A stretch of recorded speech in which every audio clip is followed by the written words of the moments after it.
भरधाव वेगाने जाणाऱ्या खासगी ट्रॅव्हल्स वाहनाने एका दुचाकीला धडक दिल्याने भीषण अपघात झाला आहे।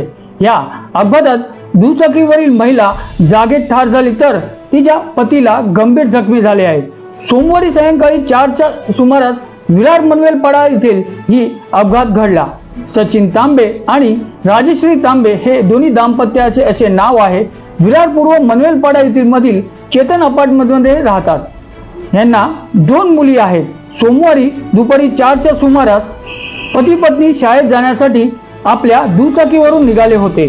सचिन दुचाकी चालवत होते तर त्यांची पत्नी राजश्री मागे बसल्या होत्या। त्याचवेळी मनवेलपाडा येथील डीमार्ट वरून समोरून भरधाव वेगाने जाणारे खासगी ट्रॅव्हल्स वाहनाला जोरदार धडक दिल्याने या अपघातात दुचाकीवरून राजश्री तांबे यांचा जागेत मृत्यू झाला आहे तर सचिन तांबे हे गंभीर जखमी झाले आहेत।